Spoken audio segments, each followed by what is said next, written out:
آپ جو بار بار سوال ایک سامنے رکھ رہی تھی کہ حکومت کتنا جو ہے وہ سبسڈی دینے جا رہی ہے اور یہ بڑا ایک معاملہ چل رہا ہے. میں نے اس پر تھوڑی سی تحقیق کی اور اندازہ لگایا کہ یہ کس حد تک سبسڈی دینے پر فوکس کر رہے ہیں. تو میں اس رزلٹ پر پہنچا ہوں کہ کوئی ایڈیشنل سبسڈی دینے کا فی الحال کوئی فیصلہ نہیں ہوا. اور میری وفاقی جو ہے وہ کیبنٹ میں کچھ اہم ذمہ داران ہیں، ان سے بھی بات ہوئی اور وزارت سے بھی بات ہوئی مختلف سورسز سے.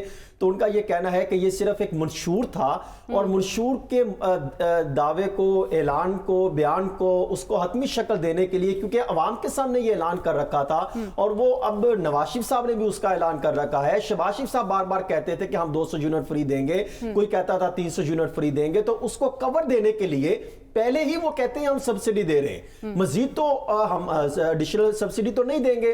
تو یہ صرف عوام کو ایک دھوکہ دینے کی کوشش کی جا رہی ہے. حسن، آپ یہ رپورٹنگ کرتے ہیں، آپ مجھے بتائیے کہ کیا منسٹر واٹن بار جو بجلی کے منسٹر ہیں، ان کے گھر بجلی جاتی ہے؟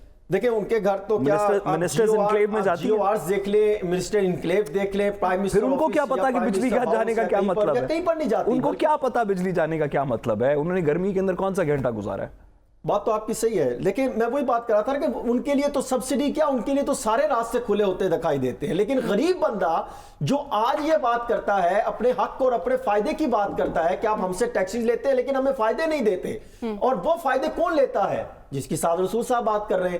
اور میں جو بات کر رہا تھا کہ جو منشور ہے، اب منشور میں کیونکہ انہوں نے دعویٰ اور اعلان کر رکھا تھا، اب اس کو ایک جامعہ حکمت عملی کے تحت عوام کے سامنے یہ رکھا جائے گا. کیونکہ ایک یونٹ ہمیں 30 یا 25 روپے کا پڑتا ہے، اس لیے ہم 200 یونٹ والے کو پہلے ہی ہم اتنے کا یونٹ دے رہے ہیں. اور بجٹ کے، آج میں آپ کو بتا رہا ہوں، بجٹ کی تقریر میں لکھا جائے گا کہ اتنے بڑھتے تھے 30 روپے کے حساب سے، تو ہم آپ کو اتنے یونٹ کی سبسڈی دے رہے ہیں یا اتنے اربوں روپے کی سبسڈی دے رہے ہیں. اور ساتھ یاد رہے کہ آئی ایم ایف نے اس طرح کی سبسڈی دینے کی شدید مخالفت کر رکھی ہے، اور جو پلان دیا ہے اس میں کہیں یہ نہیں لکھا کہ وہ سبسڈی دیں گے. ایک گزارش کروں، ہمیں بجٹ کی تقریر کا کافی ہمیں اس بات کی ٹینشن ہے کہ اس میں کیا ہوگا، ہمیں اس بات کی بھی ٹینشن ہے کہ اس پہ آئی ایم ایف کیا کہے گا.